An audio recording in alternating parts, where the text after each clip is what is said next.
Assalomu alaykum. Men Namozov Sevinch Asqar qizi, Sharof-Rashidov nomidagi Samarqand davlat universiteti Urgut filiali 3-bosqich talabasiman. Bugun sizlar bilan deviant xulq ijtimoiy pedagogik muammo sifatida mavzusida ma'lumot beramiz. Bu mavzuyimizni quyidagi 3 ta reja asosida ko'rib o'tamiz. Birinchisi me'yor va me'yordan og'ish tushunchasi. Ikkinchisi me'yordan og'ish va deviatsiya turlari. Uchinchisi deviant xulq atvorida o'smirlarning kelib chiqish sabablari mavzusida ko'rib o'tamiz.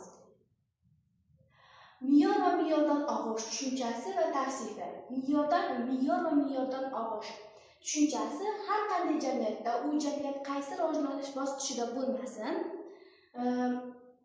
doimiy e'tiborga muhtoj odamlar bor. Bular o'z jismoniy va ijtimoiy rivojlanishdan chetda qolgan va og'ishgan insonlar hisoblanadi. Masalan, AQSh va Yevropadagi ko'pchilik insonlarni ham bu kabi kasalliklar yoki bu kabi holatlar kuzatilmoqda. Va ushbu davlatlar hozirgi kunda ushbu muammolarni yechish uchun konsepsiyalar ishlab chiqmoqda.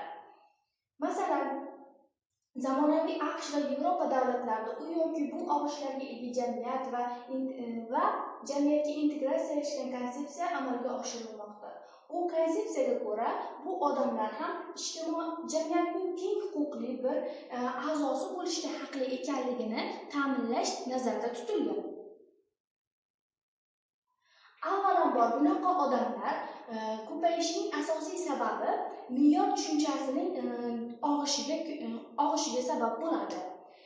Unga aniq bir ta'rif berish qiyin. Masalan, bitta tibbiyotning o'zidagina me'yor tushunchasiga 200 dan ortiq ta'rif berilgan. Umumiy holda me'yor bu obyektiv voqelikni belgilovchi ideal bilim va ideal voqelikni tasdiqlovchi o'rtacha statistik ko'rsatkichdir. Tibbiyotda psixologiya, sotsiologiya me'yorlarining o'z tasnifi, parametrlari va ko'rsatkichlari mavjud. Belgilangan jamiyat tomonidan qabul qilingan va tan olingan me'yorlarga mos kelmaslik jarayoni me'yordan og'ish va chekinish tushunchasini ifodalaydi. Ijtimoiy pedagogika me'yor hamda me'yorlardan chekinish masalalari muhim ahamiyat kasb etadi. Ijtimoiy xulq va rivojlanish jarayonini tavsiflashda yordam beradi. Ushbu tushuncha chekinish asosan negativ va pozitiv xarakterga ega. Masalan, bola rivojlanishida aqliy quloqlikdan va qobiliyatning noformallashishidan kuzatishimiz mumkin hisoblanadi. Profilaktika atamasiga o'z izohimizni berib o'tsak, profilaktika quyidagi oqibatlarni keltirib chiqaruvchi sabablarni bartaraf etish ma'nosini bildiradi. Ijtimoiy og'ishlar turli sabab va holatlardan kelib chiqishini inobatga olsak, profilaktika chora-tadbirlar bir necha turlarga ajratsak bo'ladi. Bular quyidagilar hisoblanadi. Neytrallashtiruvchi, ya'ni o'z maromiga soluvchi, o'rnini to'ldiruvchi, ya'ni boshqa bir narsa bilan o'rnini qoniqtiruvchi, ijtimoiy og'ishlarga sabab bo'luvchi holatlarni yuzaga kelishidan ogohlantiruvchi, ya'ni oldinroq chora-tadbirlarni ko'rish va davra suhbatlari o'tkazish. Keyingisi bu holatlarni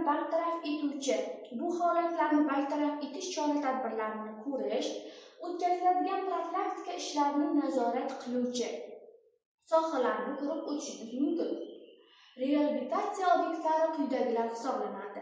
Reabilitatsiya bu tiklanish hisoblanib, ijtimoiy pedagogikada qarovsiz bolalar, tavakkal guruhidagi bolalarning keng tarqalgan toifasi bo'lib, ularning qiyin tarbiyalashda ruhiy pedagogik sabablar bilan izohlanadi. Qarovsizlikning asosiy belgilari deb yetakchilik faoliyatidan xulq-atvorlarda ko'proq muammolarga duch kelgan bolalarni ko'rishimiz mumkin hisoblanadi.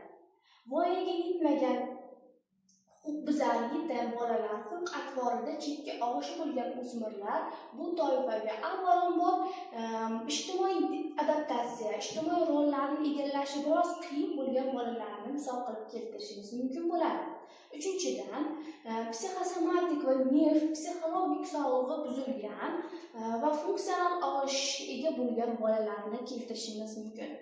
Masalan, surunkali somatik kasalliklar, surunkali kasalliklar, masalan, deyilki, har xil surunkali va qancha mavsumiy surunkali kasalliklarni bunga misol qilib keltirishimiz mumkin. Navbatdagisi funksional buzilishlar, asab va ruhiy kasalliklar va psixik jihatdan muammosi bo'lgan bolalarni, bundan tashqari aqliy qolvoqlik, ya'ni psixik jihatdan ruhiy nosog'lom bo'lgan bolalarni, keyingisi esa nogironlik, inklyuziv ta'limga muhtoj bo'lgan bolalarni keltirishimiz mumkin. Bu toifa bolalari avvalambor tibbiy va ruhiy reabilitatsiyaga ehtiyoj sezadilar. Uning subyektlari shifokorlar va psixologlar hamda inklyuziv ta'lim o'qituvchilari hisoblanadi. Me'yordan og'ish va deviatsiya turlari ikkinchi rejamizning nomi hisoblanadi. Me'yordan og'ish va chekilishning 4 ta turi mavjud. Bular psixik, pedagogik, ijtimoiy va jismoniy turlari. Jismoniy chekilish birinchi navbatda insonning sog'lig'i bilan bog'liq bo'lib, tibbiy ko'rsatkichlar orqali belgilanadi. Bularga insonning bo'yi, vazni va sezgi organlari kabilarni kiritish mumkin. Ikkinchisi psixik chekinish og'ish. Birinchi navbatda insonning ruhiy holatlari tekshiriladi va shu orqali bu guruh insonlarga psixik rivojlanishda turli xil to'siqlar mavjud insonlar, aqli zaiflar, oligofrenik kasalliklar, normadan ruhiy og'ishlardan ortda qolgan bolalarni keltirishimiz mumkin. Uchinchisi pedagogik chekinish. Bu pedagogika va ijtimoiy pedagogika fanida ham qo'llanib kelinadigan tushuncha hisoblanadi. Uchinchisi esa ijtimoiy og'ish. Ijtimoiy axloq me'yorlariga va me'yorlarga mos kelmaydigan bolalarni ko'rishimiz mumkin. Ijtimoiy me'yorlar asosan ikkita guruhga bo'linadi. Bular universal, ya'ni jamiyatga barcha insonlarga xos bo'lganlar, ikkinchisi xususiy, ya'ni jamiyatdagi ma'lum guruh yoki ma'lum kasb egalariga xos me'yorlarni, ijtimoiy me'yorlarni, shuningdek huquqiy, ma'naviy, siyosiy, diniy va hokazolardan ham guruhlarga ajratish mumkin. Ijtimoiy me'yorlar bu insonlarning ulardan og'ishi yoki chekinishi, ular yashab turgan jamiyatning ajralmas faktori bo'lib hisoblanadi. Bolalar orasidagi ijtimoiy og'ish esa insonning o'sha jamiyatda salbiy sifatlar ta'sirida tarbiyalanishi va ijtimoiy guruhlarga, noto'g'ri ijtimoiy yo'llarga kirishiga olib keladi. O'smirlarda deviant xulq-atvorning kelib chiqish sabablari 3-rejamizda. Ma'lumki, o'smirlik davri har bir insonning bu bahor davri hisoblanadi. Maktab yoshidagi bolalar bilan ijtimoiy pedagogik ishlash har qanday o'qituvchi va ota-ona uchun muhim hisoblanadi. Chunki bu davrda bolalar o'zlarining hayotga yo'llarni qo'yish davri hisoblanadi. Bu faoliyat o'quvchilarning doimiy kamol topishlari va ta'lim olishlariga bog'liq. Maktabdagi ijtimoiy pedagogik faoliyatning barcha jihatlarini bir vaqtda ochib berishning iloji yo'q. Shuning uchun biz eng muhim vaziyatlarni ko'rib chiqishga harakat qilamiz. Funksional munosabatlar bolalar faoliyatining alohida sohalari, mehnat, o'qish va ijtimoiy muhitga kirishish kattalarning bevosita rahbarligi ostida amalga oshirilishi lozim. Bu guruhlar har xil yoshdagi biroq umumiy qadriyatlar, munosabatlar tizimi yoki qiziqishlar bilan birlashgan bolalar ham kirishi mumkin. Tengdoshlar guruhi a'zolarining soni turlicha bo'lishi mumkin. O'rtoqlar guruhida 2-3 tadan 5 tagacha, oilalar guruhida 7-9 tagacha, assotsiatsiya guruhlarda esa 20 tagacha, rasmiy guruhlarda esa 20-30 tagacha, 40 tagacha a'zo bo'lishi mumkin. Tengqur guruhlar odatda a'zolarning hududiy yaqinligi asosida shakllanadi. Tengqurlar guruhi individual qiziqishlari, mos tushishi, rasmiy tashkilot, sinf, boshqalar borligi va guruh a'zolari o'rtasida shaxsiy munosabatlarning qay holatda ekanligini asosida shakllanadi. Bu munosabatlar guruh a'zolarining xarakteri va o'zaro ta'siri, shuningdek toifa asosidan rollar taqsimlashidan namoyon bo'ladi. Maktab ijtimoiy pedagogikasining asosiy muammosi tarbiyasi og'ir o'spirinlar hisoblanadi. 12-16 yosh o'rtasidagi o'g'il qizlar, o'spirinlar hisoblanishadi. Bu davr shaxsiy shakllanish jarayoni nihoyatda katta ahamiyatga ega. Shu bilan birga ham o'smirlar ham tarbiyachilar uchun ham qiyin davr hisoblanadi. O'spirinlik yoshida bolalarning hayot sharoitlari va faoliyatlari ancha o'zgaradi. Ro'yxatning qayta qurilishi, muomala qilishning yangi shakllari paydo bo'la boshlaydi va dunyoga boshqa ko'z bilan qaraydi. Dunyoqarashning asosiy shakllarini ham bu davrda ko'rishimiz mumkin hisoblanadi. Bunda ota-onalar va o'qituvchilar ustuvor va maslahatchi sifatida o'z rollarini bajarishlari lozim. Pedagogik tarbiyasi og'ir bolalar bilan ishlashda ijtimoiy pedagog maktab va maktabdan tashqari jamoaning xulq-atvori ta'sirini o'rganadi. Ular bilan ish olib borishda yaxshi natijalarga erishish uchun quyidagilarni tavsiya etamiz. Birinchi navbatda o'spirin bilan aloqa o'rnatish, ya'ni u bilan suhbat qurish. Ikkinchisi, o'spirin bilan yaxshi munosabatlarni o'rnatish, ya'ni u bilan asosan do'st bo'lish, hamsuhbat bo'lishni ko'rishimiz mumkin bu jarayonda. Uchinchisi, uning reaksiyasi, fikri, intilishi, qiziqishlari va kelajagini o'rganish, ya'ni uning kelajakda nimani o'ylayapti va nimani rejalashtirmoqda, shu haqidagi ma'lumotlarga ega bo'lish.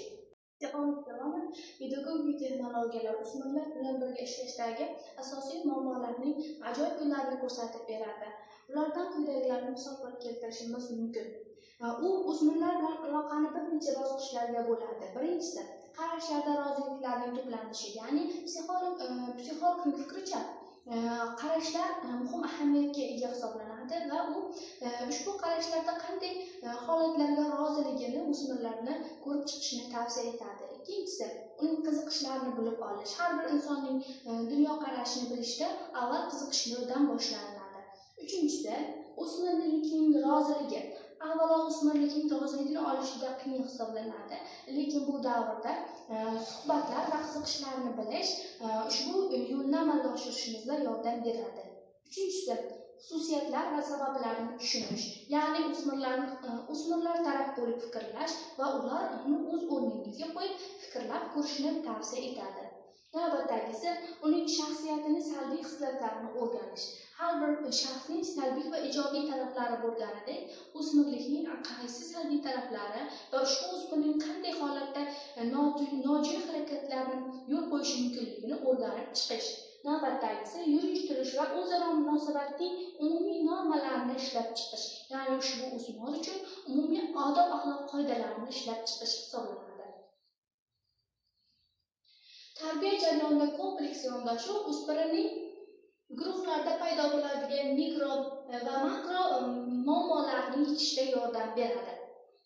Kriminologiyada ma'lumotiga ko'ra, voyaga yetmagan aksar jinoyatlarni guruh bo'lib sodir etishadi.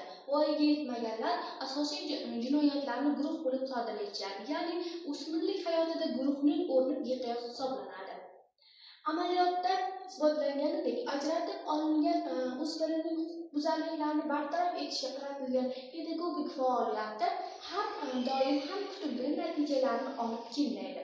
Ya'ni uni guruhdan ajratish va tarbiyalash har doim ham kutilgan natijani bermasligi mumkin.